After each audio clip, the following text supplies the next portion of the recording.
نتكلم معاهم. وانا كنت وعدتكم امبارح ان النهارده هيكون في لايف، وفي لايف مهم، وفي انفراد مهم كمان خاص اكيد بالموضوع اللي فتحناه امبارح واتكلمنا فيه امبارح، الخاص طبعا بشعار النادي الاهلي وتغيير شعار النادي الاهلي، وخصوصا طبعا عباره نادي القرن الافريقي اللي تم ازالتها من الشعار الجديد اللي هيكون متواجد على قميص النادي الاهلي اللي هيبتدي يلبسه خلال الفتره اللي جايه، بدايه من تدريب النهارده في التمرين، وكمان بدايه من مباراه الاتحاد المنستيري ان شاء الله.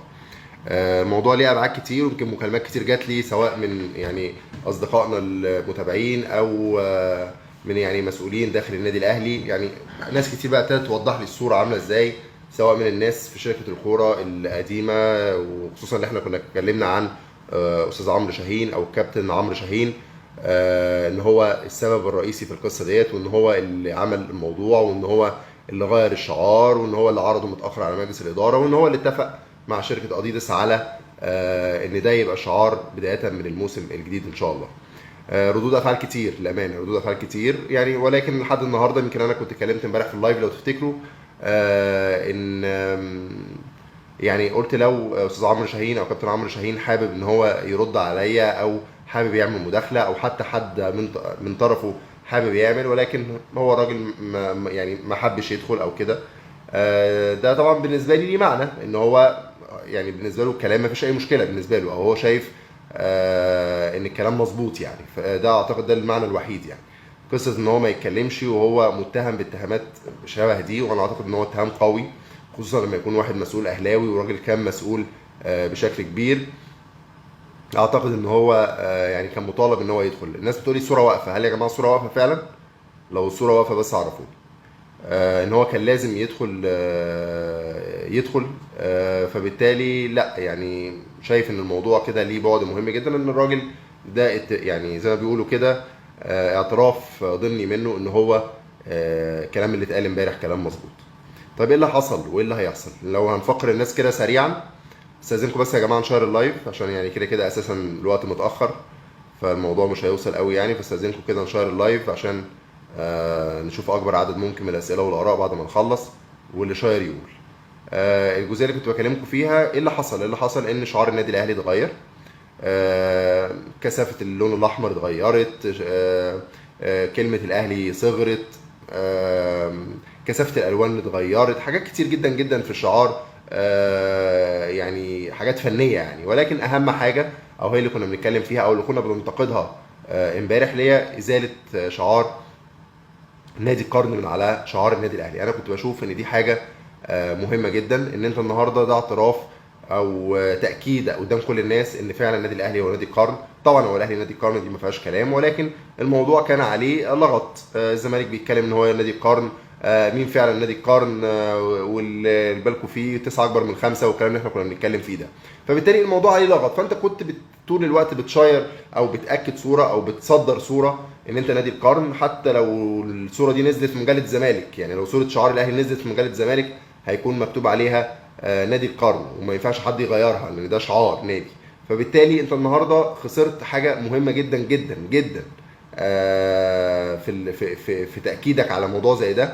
وكمان ايه السبب او ايه المرجع؟ يعني انت ليه النهارده تبتدي ان انت تغير حاجه شبه كده؟ حاجه صعبه انا ما فهمتهاش، وامبارح انا حتى كنت يعني متعصب شويه، ولكن يعني انا ما كنتش فاهم الموضوع. ولكن اتاكد لي من اكتر من مصدر تاني، رغم ان انا كنت متاكد من مصدرين ثلاثه من ابعاد الموضوع. اتاكدت بقى فعلا ان الموضوع طبعا من شركه الكوره، وبالتحديد استاذ عمرو شاهين اللي عرض الموضوع على مجلس الاداره متاخر، وبالتحديد في شهر 8 بعد ما كان خلص كل الاتفاق مع شركه اديداس.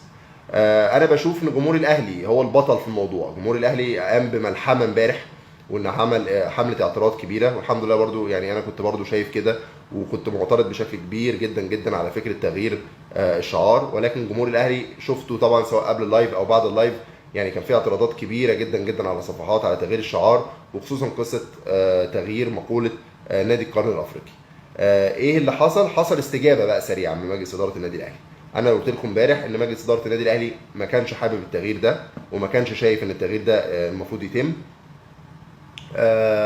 وبس هم طبعا كانوا اصطدموا بحاجه مهمه جدا، زي ما قلت لكم ان اساسا اول ما كابتن محمود الخطيب ومجلس الاداره سمع الموضوع دوت، ابتدى على طول كلف ساعتها عمرو شاهين ان هو يكلم شركه اديداس ان هو يتم تغيير الشكل على، او يتم الاحتفاظ بنفس الشعار، او يتعمل عليه تعديلات مختلفه. ولكن كان زي ما قلت لكم حتى امبارح نفس اللفظ، سبق السيف العزل، خلاص المصنع كانت اتعملت، الاوردر كانت اتعمل، التيشيرتات كانت تقريبا ابتدت تدخل المخازن، فبالتالي الموضوع خلص، الموضوع خلاص كده كده الاهلي زي ما بقول لكم استلم اللبس وهيبتدي يلعب بيه حتى من النهارده بالشعار الجديد. فالموضوع صعب، يعني الموضوع كان صعب جدا ان هو يحصل فيه تغيير، ولكن ما حصلش مجلس اداره. ولكن النهارده كان في جلسه، يمكن كابتن محمود الخطيب مسافر بره عشان رحله علاج، والمفروض ان هي رحله علاج هتطول.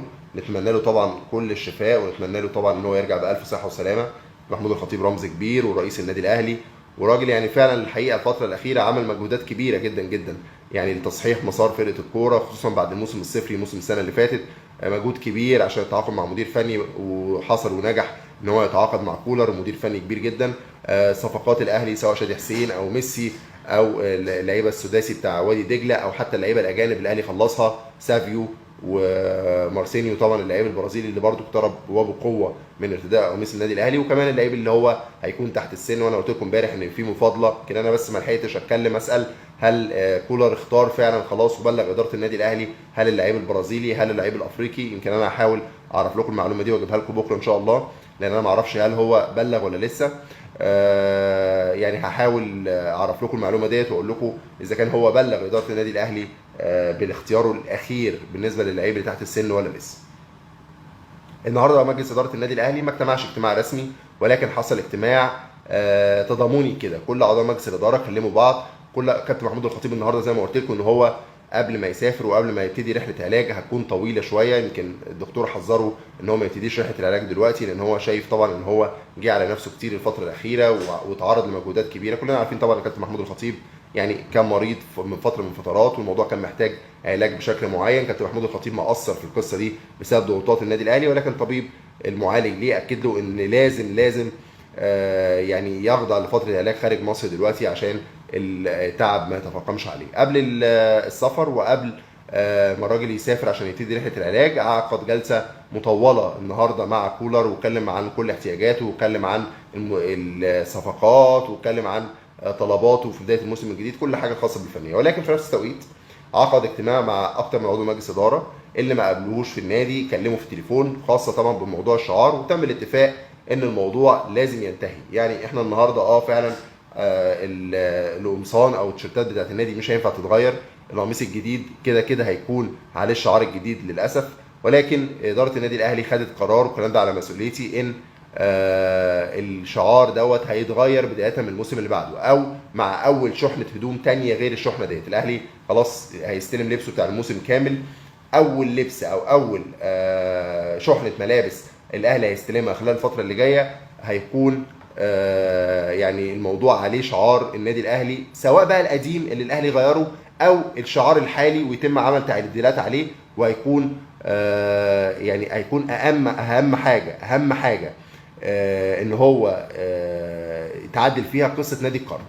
يعني النهارده كل التغييرات اللي تمت كوم، وكل اللي حصل ده كوم، وقصه ازاله لقب او ازاله مقوله او ازاله عباره نادي القرن مع شعار ده كوم تاني. هو ده اللي كان محور الكلام او محور مناقشات مجلس اداره النادي الاهلي. وزي ما قلت لكم ان في مفاجاه كبيره جدا جدا، مجلس اداره النادي الاهلي خد قرار، انا بقول لكم خد قرار خلاص ان الشعار ده هيتغير بدايه من الموسم بعد القادم بقى، او مع اول شحنه ملابس ثانيه، ان الشعار ده مش هيدوم طويلا هو شعار النادي الاهلي، لا خالص، الشعار ده مش هيدوم، في رفض تام ورفض كامل ورفض عام من كل اعضاء مجلس اداره النادي الاهلي، وعلى راسهم كابتن محمود الخطيب اللي نتمنى له كل الشفاء طبعا، وان هو يروح الرحله العلاجيه بتاعته ويرجع بالف صحه وسلامه.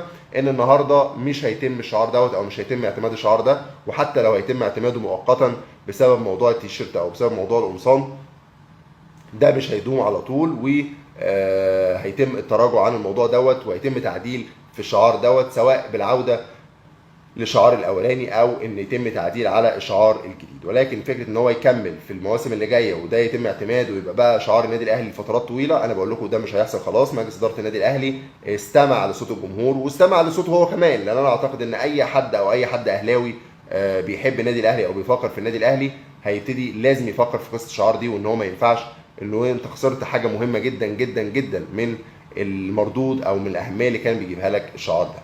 دي اول نقطه مهمه جدا يعني كنت حابب اكلمكم فيها، قصه الشعار. ان الشعار ده خلاص يعني هيتغير ومش هيكون هو. يمكن انا قلت لكم، انا كنت عارف المعلومه دي من امبارح، ولكن انا يعني وفقا يعني لمصدر داخل النادي الاهلي او مسؤول داخل النادي الاهلي طلب مني تاجيل الكلام لحد ما كابتن محمود الخطيب يقول المعلومه. يمكن انا امبارح قلت لكم وانا بحكي لكم الموضوع، قلت لكم بكره هيكون في مفاجاه كبيره في الموضوع دوت، او في حاجه مهمه جدا عايز اقولها لكم، وهي ده اللي انا اقصده عليها، ان الموضوع مش هيكمل ومش هيطول. بس انا زي ما قلت لكم ما كنتش حابب يعني اعلن عن الموضوع دوت، عشان العضو مجلس الاداره دوت اكد عليا او قال لي ان هو يعني كابتن محمود الخطيب المفروض هيتكلم معاهم في الموضوع ده النهارده، فما ينفعش ان يتم الاعلان قبل ما هو يتكلم معاهم في الموضوع ده. اول موضوع كنت حابب اكلمكم فيه قصه الشعار